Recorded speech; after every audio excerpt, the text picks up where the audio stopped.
सिमरिया और आसपास से आए हुए सभी उलमाए कराम का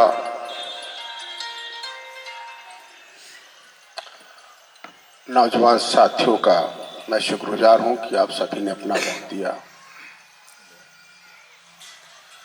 अभी चर्चा हो रही थी आज के हालात की, तो मैं समझता हूं कि कमोबेश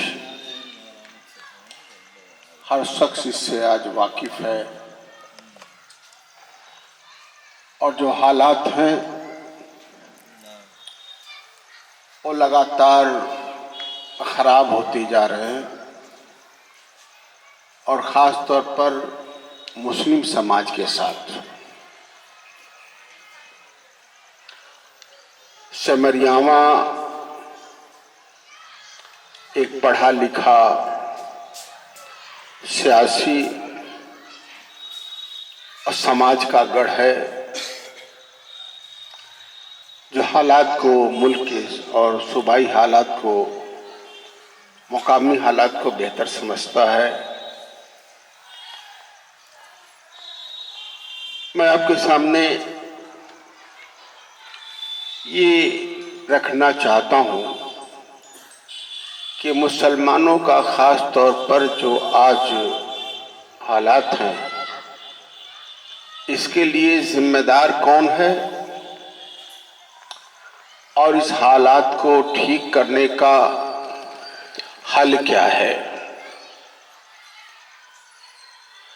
मेरी समझ में आता है कि इसके लिए जिम्मेदार कोई और नहीं है, न तो भाजपा है, सपा है, बसपा है या कोई समाज है, क्योंकि जो हालात हैं वो सियासत की वजह से है, इक़्तिदार और हुकूमत की वजह से है और कोई वजह नहीं है।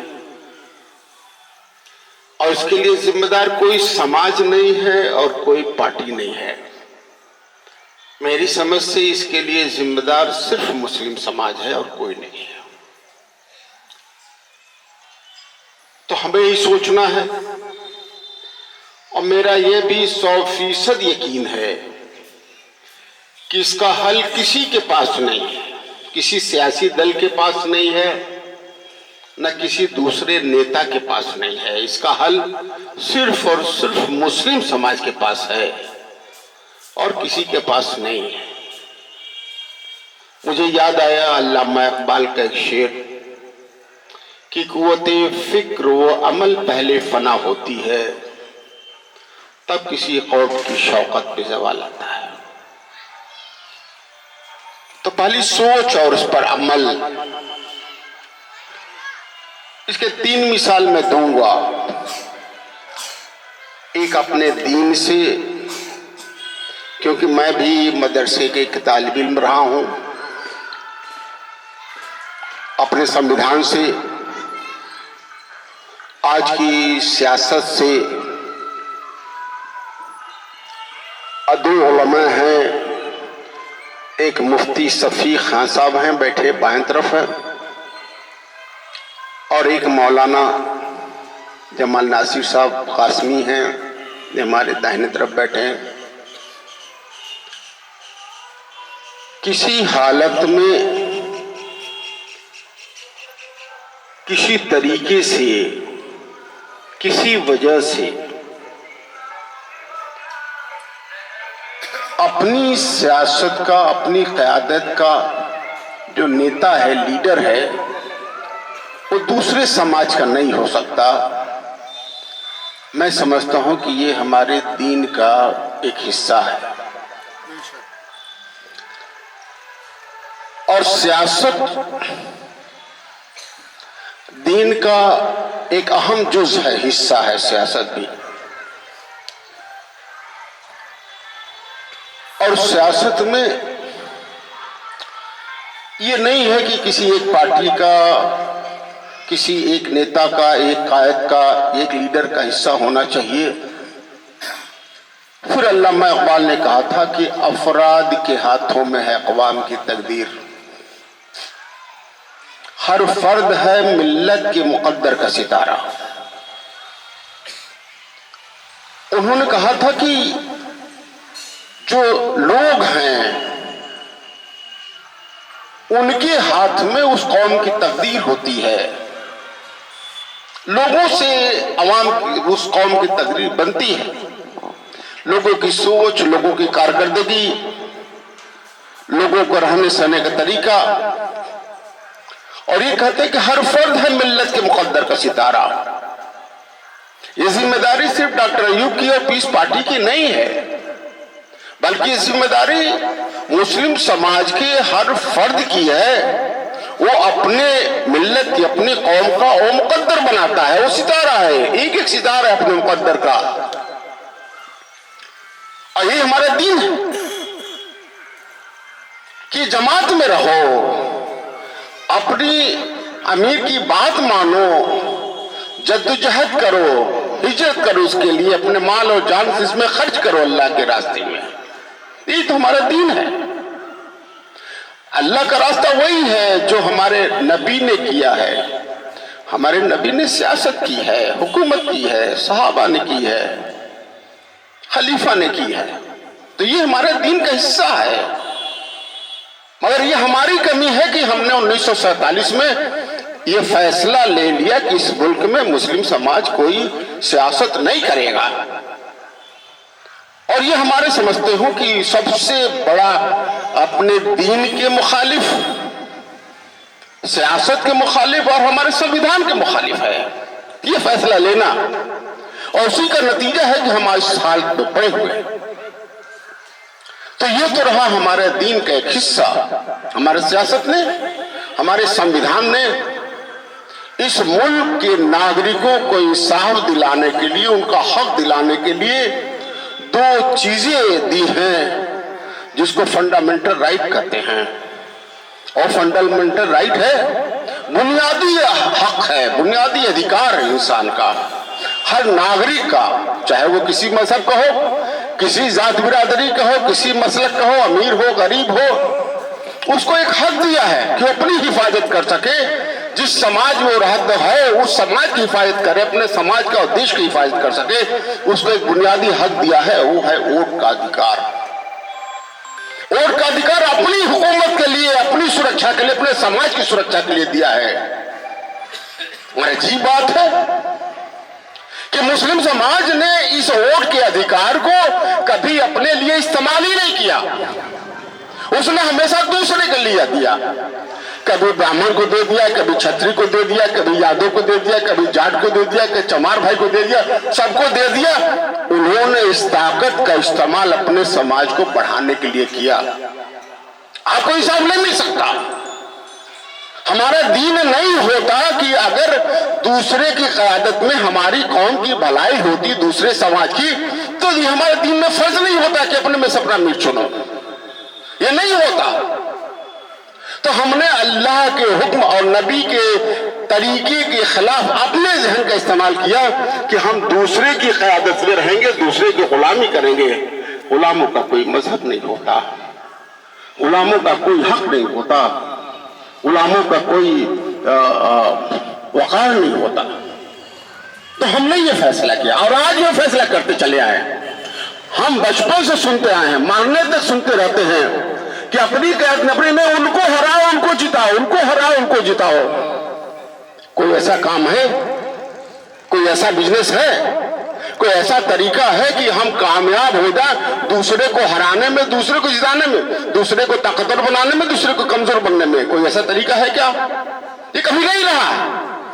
और दूसरा तरीका हमारे संविधान ने दिया था, दूसरा फंडामेंटल राइट दिया था कि जो समाज तालीमी और सामाजिक एतबार से पिछड़ जाए उस समाज को आरक्षण मिलना चाहिए। ये हमारा हक है, उसको आरक्षण मिले।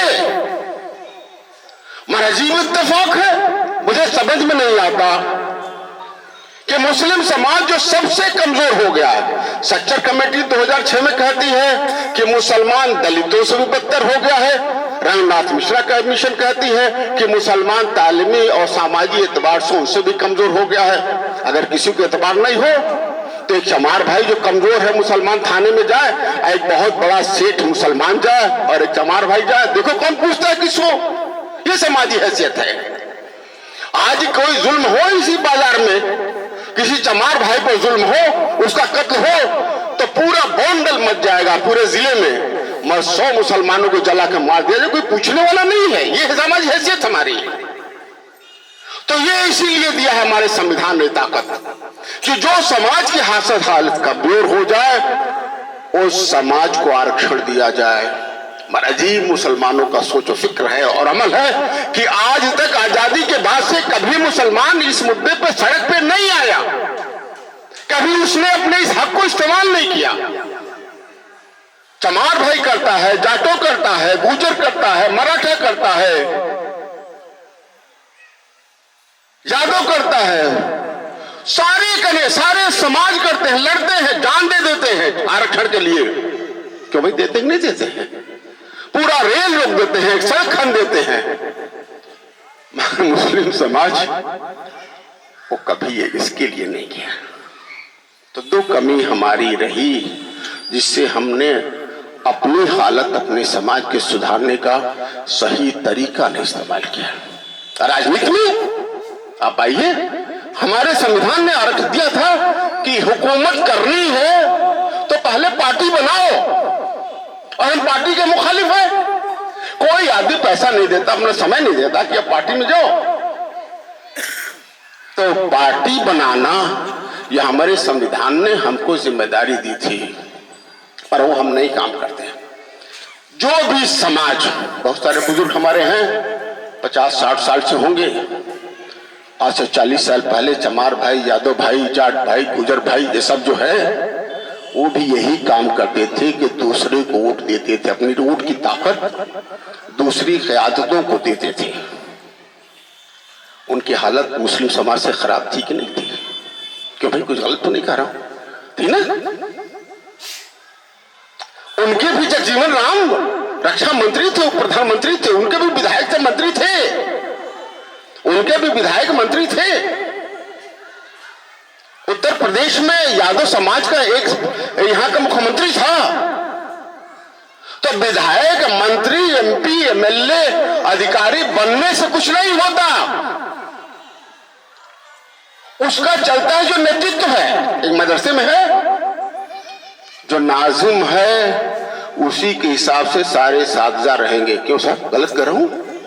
अगर नाजिम की बात कोई असातिज़ा नहीं मानेगा तो मुमकिन है रह पाना उसका। एक छोटी सी नाजिम दुकानदार है, दुकान का मालिक है, वो जो रेट तय करेगा उसके हिसाब से सभी को बेचना पड़ेगा, चाहे किसी मजहब का हो, किसी भी बिरादरी का हो। तो जो नेता तय करेगा उसी को सबको बोलना पड़ेगा। सब मुसलमान है, वो भी समाजवादी पार्टी में है तो अखिलेश जी जिंदाबाद कहेगा, चमार भाई है वो भी कहेगा, छत्री भी है वो भी कहेगा, सब अखिलेश जी जिंदाबाद करेगा। कोई डॉक्टर अयूब जिंदाबाद नहीं करेगा, कोई मायावती जिंदाबाद नहीं करेगा, कोई राहुल गांधी जिंदाबाद करेगा क्या? जो कहेंगे वही कहेगा, जो बोलेंगे वही कहने बोलने को कहेगा।